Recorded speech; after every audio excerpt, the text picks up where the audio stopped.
Lavalin കേസിൽ സംസ്ഥാന സർക്കാരിന് ഹൈക്കോടതിയിൽ കനത്ത തിരിച്ചടി. കോടതിയെ രാഷ്ട്രീയ താൽപര്യങ്ങൾക്ക് ഉപയോഗിക്കരുതെന്ന് ജസ്റ്റിസ് പി ഉബൈദ് സർക്കാരിന് മുന്നറിയിപ്പ് നൽകി. ലാവ്ലിൻ കേസിൽ സർക്കാരിന് എന്താണ് ഇത്ര തിടുക്കമെന്ന് ചോദിച്ച കോടതി കേസ് പരിഗണിക്കുന്നത് 2 മാസത്തേക്ക് നീട്ടിവെച്ചു. കേസ് അടിയന്തരമായി പരിഗണിക്കണമെന്ന സർക്കാരിൻ്റെ ആവശ്യമാണ് കോടതിയുടെ വിമർശനത്തിന് കാരണമായത്.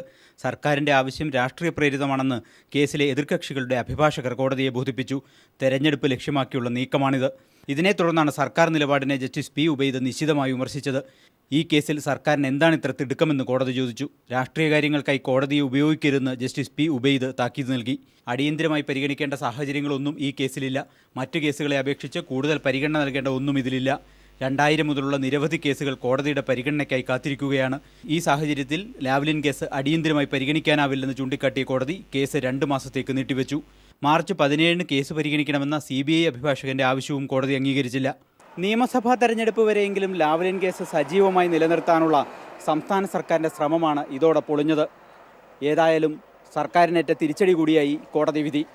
ഹൈക്കോടതിയിൽ നിന്നും നിയമകാര്യ ലേഖകൻ PP താജുദ്ദീനൊപ്പം സാലി മുഹമ്മദ്, കൊച്ചി. ലാവ്ലിൻ കേസിൽ സർക്കാർ ഉപഹർജി നൽകിയതിൽ ആഭ്യന്തരമന്ത്രിയും മുഖ്യമന്ത്രിയും തമ്മിൽ ഭിന്നത. ഉപഹർജി നൽകിയത് ആഭ്യന്തര വകുപ്പിന്റെയും നിയമവകുപ്പിന്റെയും നിർദ്ദേശം മറികടന്ന് കേസിൽ ഹൈക്കോടതിയെ സമീപിക്കേണ്ടെന്ന് ചെന്നിത്തല നോട്ട് എഴുതിയിരുന്നു. ഉദ്യോഗസ്ഥരുടെ നോട്ടിന്റെ അടിസ്ഥാനത്തിലായിരുന്നു ചെന്നിത്തലയുടെ നിലപാട്. അതേസമയം ഉപഹർജി നൽകേണ്ടതില്ലെന്ന് ആഭ്യന്തരമന്ത്രി നിർദ്ദേശം നൽകിയതായി തനിക്കറിയില്ലെന്ന് മുഖ്യമന്ത്രി പറഞ്ഞു. ആരാണ് നൽകിയതെന്ന് തനിക്കറിയില്ലെന്നും അദ്ദേഹം വ്യക്തമാക്കി. ലാവ്ലിൻ കേസ് വിചാരണ നടത്തണമെന്ന CBIയുടെ റിവിഷൻ ഹർജി വേഗത്തിലാക്കണമെന്നാവശ്യപ്പെട്ട് ഉപഹർജി നൽകാൻ director general of prosecution T Asif Ali നിയമവകുപ്പിൽ നിന്ന് അനുമതി തേടി. ഇക്കാര്യത്തിൽ നിയമവകുപ്പിന്റെ നിലപാട് വ്യക്തമാക്കി നിയമ സെക്രട്ടറി ആഭ്യന്തര സെക്രട്ടറിക്ക് കുറിപ്പ് നൽകി. കേസിൽ പ്രോസിക്യൂട്ടിംഗ് ഏജൻസി CBI ആണെന്നും CBI സംസ്ഥാന സർക്കാരിന് കീഴിലുള്ള ഏജൻസി അല്ലെന്നും ഇക്കാരണത്താൽ സത്യവാങ്മൂലം നൽകാൻ കഴിയില്ലെന്നുമായിരുന്നു നിയമോപദേശം. ഇക്കാര്യം ആവർത്തിച്ച് വ്യക്തമാക്കി ആഭ്യന്തര സെക്രട്ടറി ആഭ്യന്തരമന്ത്രിക്ക് കുറിപ്പും നൽകി. ഇരു സെക്രട്ടറിമാരുടെയും കുറിപ്പുകളുടെ അടിസ്ഥാനത്തിൽ സർക്കാർ ഉപഹർജി നൽകേണ്ടതില്ലെന്ന് ആഭ്യന്തരമന്ത്രി രമേശ് ചെന്നിത്തല നിർദ്ദേശിച്ചു. എന്നാൽ 3 പേരുടെയും റിപ്പോർട്ടുകൾ അവഗണിച്ചാണ് പിന്നീട് സർക്കാർ ഹൈക്കോടതിയിൽ ഉപഹർജി നൽകിയത്. ഉപഹർജി നൽകേണ്ടതില്ലെന്ന് ആഭ്യന്തരമന്ത്രി നിർദ്ദേശം നൽകിയിരുന്നു എന്ന ചോദ്യത്തിന് അറിയില്ലെന്നായിരുന്നു മുഖ്യമന്ത്രിയുടെ മറുപടി.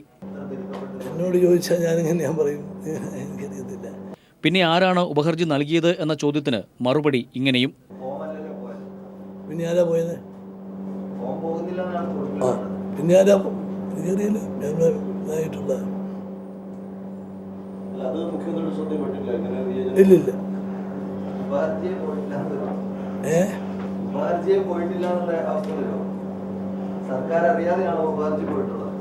അതിനെ സംബന്ധിച്ചിടത്തോളം എനിക്ക് കൂടുതൽ അറിയത്തില്ല. അപ്പം പിന്നെ ഞാൻ അറിയാത്ത കാര്യത്തെക്കുറിച്ച് ഞാനെങ്ങനെയാണ് പറയുന്നത്? ഉപഹർജി നൽകാൻ ചരടുവലികൾ നടത്തിയ DGP ആസിഫ് അലി വ്യക്തമായ രാഷ്ട്രീയ ലക്ഷ്യങ്ങളുള്ള ആളാണെന്ന് വ്യക്തമാവുകയാണ്.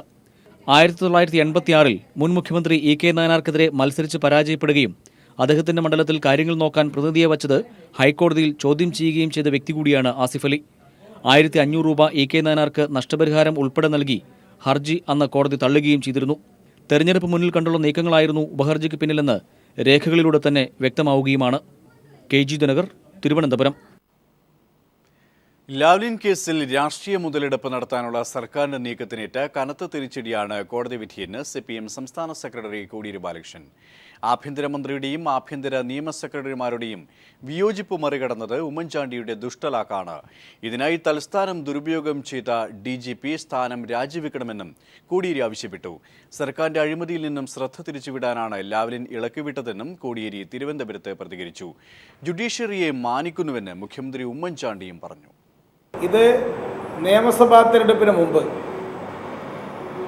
ലാവ്ലിൻ കേസ് സംബന്ധിച്ച ഒരു രാഷ്ട്രീയ പ്രചരണം നടത്താൻ ഹൈക്കോടതിയെ ഉപയോഗിക്കാം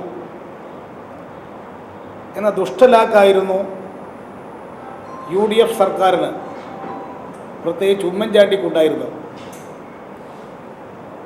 ഉമ്മൻചാണ്ടി നടത്തിയിട്ടുള്ള ആ വഴിവിട്ട ഇടപെടലിന് ആണിന്ന് ഹൈക്കോടതി നിരീക്ഷണം ഇന്ന് കടുത്ത തിരിച്ചടിയായി മാറിയിട്ടുണ്ട്. കോടതിയുടെ ഓരോ പരാമർശവും തിരിച്ചടിയാണ് എന്ന് പറഞ്ഞാൽ ഞങ്ങൾ ജുഡീഷ്യറിയെ മാനിക്കും. ജുഡീഷ്യറിയുടെ അഭിപ്രായങ്ങളും അവരുടെ നിർദ്ദേശങ്ങളും മാനിക്കുന്ന ഒരു ഗവൺമെൻറ്റാണ് UDF ഗവൺമെൻറ്. അനുകൂല വിധി വരുമ്പം സിന്ദാബാദും എതിര് വരുമ്പം തിരിച്ചുള്ള നിലപാട് സ്വീകരിക്കത്തില്ല. സ്വകാര്യവൽക്കരണത്തിലൂടെയുള്ള നവീകരണത്തിന് ഊന്നൽ നൽകി കേന്ദ്ര റെയിൽവേ ബഡ്ജറ്റ് അവതരിപ്പിച്ചു. നിരക്ക് ചരക്കുകൂലി വർധനവിൽ കാലോചിതമായ മാറ്റം ഭാവിയിൽ വരുത്തും. അധിക വിഭവ സമാഹരണത്തിന് ബഡ്ജറ്റ് ലക്ഷ്യമിടുന്നുണ്ടെങ്കിലും മാർഗങ്ങളെക്കുറിച്ച് മൗനമാണ്.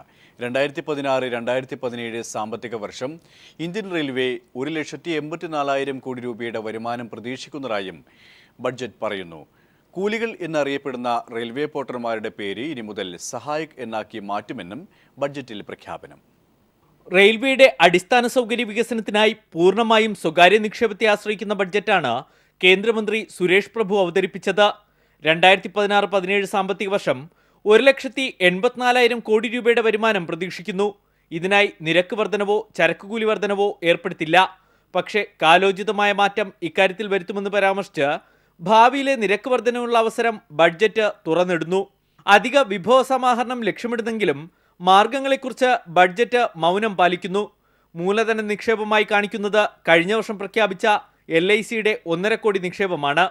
പരസ്യ വരുമാനം വർദ്ധിപ്പിച്ചും റെയിൽപാളങ്ങൾക്ക് സമീപത്തെ ഭൂമി തോട്ടം കൃഷിക്കായി പാട്ടത്തിന് നൽകിയും വരുമാനം കണ്ടെത്തും. തിരക്കേറിയ ബിസിനസ് പാതകളിൽ ഡബിൾ ഡക്കർ ട്രെയിനുകൾ ഓടിക്കും. അടുത്ത 5 വർഷത്തേക്ക് ആധുനികവൽക്കരണത്തിനായി 8.5 ലക്ഷം കോടി രൂപ, 2800 കിലോമീറ്റർ പുതിയ പാതകൾ നിർമ്മിക്കും.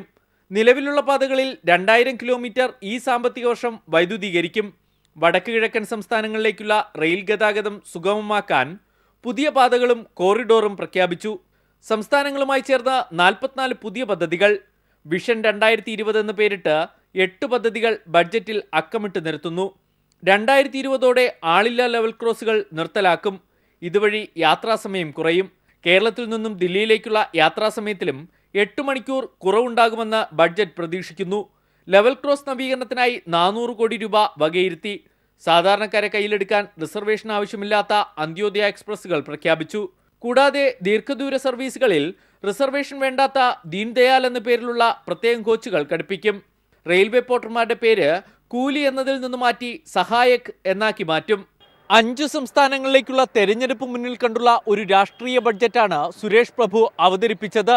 നഷ്ടത്തിലേക്ക് കൂപ്പുകുത്തുന്ന റെയിൽവേ സംരക്ഷിക്കാനുള്ള ക്രിയാത്മകമായ പദ്ധതികളൊന്നും ബഡ്ജറ്റിലുണ്ടായില്ലെന്നും വിദഗ്ധർ ചൂണ്ടിക്കാട്ടുന്നു.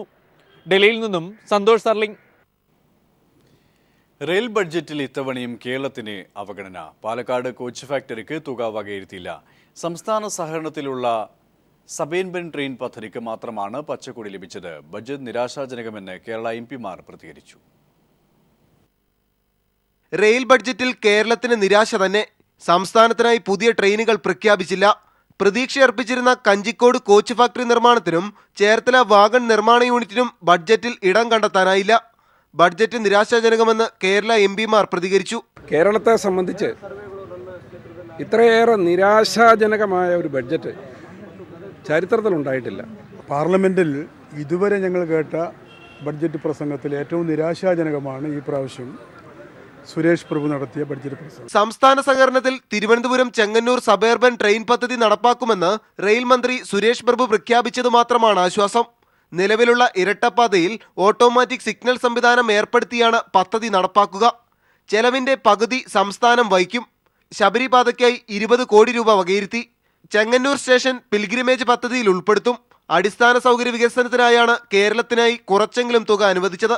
പുതിയ പദ്ധതികളുടെ എന്തെങ്കിലും എണ്ണത്തിൻ്റെ ഒരു പ്രഖ്യാപനമോ അല്ലെങ്കിൽ ഭാവിയിൽ ഇന്ന വിധത്തിൽ നമുക്കൊരു ഗുണം കിട്ടാനുള്ള സാധ്യത ഉണ്ടെന്നുള്ള നിലയിലുള്ള വല്ല സാമ്പത്തികമായിട്ടുള്ള പദ്ധതികൾ കമ്മിറ്റ്മെൻറ്റ് വരുന്ന പദ്ധതികളുടെ എന്തെങ്കിലും സൂചന പോലും ഇല്ലാത്ത ഒരു ബജറ്റാണിത്. തിരുവനന്തപുരം കന്യാകുമാരി പാത ഇരട്ടിപ്പിക്കലിന് 320 കോടി രൂപ, എറണാകുളം സ്റ്റേഷനിൽ പിക്ക് ലൈൻ നിർമ്മാണത്തിനായി 3.5 കോടി രൂപ, മുളന്തുരുത്തി കുറുപ്പന്തര പാത ഇരട്ടിപ്പിക്കലിനായി 27 കോടി, അമ്പലപ്പുഴ ഹരിപ്പാട് പാത ഇരട്ടിപ്പിക്കലിനായി 78 കോടിയും ചെങ്ങന്നൂർ ചിങ്ങവനം പാത ഇരട്ടിപ്പിക്കലിന് 35 കോടി രൂപയും അനുവദിച്ചു. എന്നാൽ തിരുവനന്തപുരം സെൻട്രൽ സ്റ്റേഷനിലടക്കം രാജ്യാന്തര നിലവാരത്തിലേക്ക് ഉയർത്തണമെന്ന ആവശ്യം പൂർണ്ണമായും അവഗണിക്കപ്പെട്ടു. ചെറിയ പദ്ധതികൾ പെരുപ്പിച്ചു കാണിച്ചു എന്നതിനപ്പുറം കേരളത്തിന് ഇത്തവണയും പൂർണ്ണ അവഗണന. മനുശങ്കരൻ, ന്യൂസ് ബ്യൂറോ, ദില്ലി. JDUവിന്റെ രാജ്യസഭാ സ്ഥാനാർത്ഥി ആരെന്ന് JDUവിന്റെ പാർലമെന്ററി പാർട്ടി തീരുമാനിക്കുമെന്ന് JDU അധ്യക്ഷൻ MP വീരേന്ദ്രകുമാർ. JDUവിന് രാജ്യസഭാ സീറ്റ് നൽകുമെന്ന മുഖ്യമന്ത്രിയുടെ പ്രസ്താവനയോട് പ്രതികരിക്കുകയായിരുന്നു വീരേന്ദ്രകുമാർ. മുഖ്യ വിവരാവകാശ കമ്മീഷനായി മുൻ വിജിലൻസ് ഡയറക്ടർ വിൻസൻ എം പോളിനെയും നിയമിക്കാൻ തീരുമാനിച്ചു. സെലക്ഷൻ കമ്മിറ്റി അംഗമായ പ്രതിപക്ഷ നേതാവ് വി.എസ്. അച്യുതാനന്ദന്റെ വിയോജനക്കുറിപ്പോടെയാണ് അംഗങ്ങളെയും കമ്മീഷനെയും തെരഞ്ഞെടുത്തത്. ആകെ ലഭിച്ച 245 അപേക്ഷകളിൽ നിന്ന് ചുരുക്കപ്പട്ടിക തയ്യാറാക്കുകയായിരുന്നു. സെലക്ഷൻ കമ്മിറ്റി അംഗങ്ങളായ മുഖ്യമന്ത്രി ഉമ്മൻചാണ്ടി, കുഞ്ഞാലിക്കുട്ടി എന്നിവർ ഭൂരിപക്ഷം ഉപയോഗിച്ച് തീരുമാനമെടുക്കുകയായിരുന്നു. ജി ദേവരാജൻ സ്വരലയ സംഗീത പുരസ്കാരം ബോംബെ ജയശ്രീക്ക് സമ്മാനിച്ചു. LR ഈശ്വരി, പി മാധുരി എന്നിവർക്ക് സ്വരലയുടെ KPSC സുലോചന പുരസ്കാരങ്ങളും നടി ഷീലയ്ക്ക് പട്ടത്തുവിള കരുണാകരൻ സ്മാരക പുരസ്കാരവും സമ്മാനിച്ചു. കൊല്ലത്ത് നടന്ന ചടങ്ങിൽ ഗായകൻ KJ യേശുദാസാണ് അവാർഡുകൾ വിതരണം ചെയ്തത്. തുടർന്ന് യേശുദാസും അവാർഡ് ജേതാക്കളും ചേർന്ന് ദേവരാജ സന്ധ്യ എന്ന സംഗീത പരിപാടി ONV കുറുപ്പിന് സമർപ്പിച്ചു. ചടങ്ങ് MA ബേബി ഉദ്ഘാടനം ചെയ്തു. മേയർ വി രാജേന്ദ്ര ബാബു അധ്യക്ഷനായിരുന്നു. K അനിൽകുമാർ, RS ബാബു എന്നിവർ സന്നിഹിതരായിരുന്നു.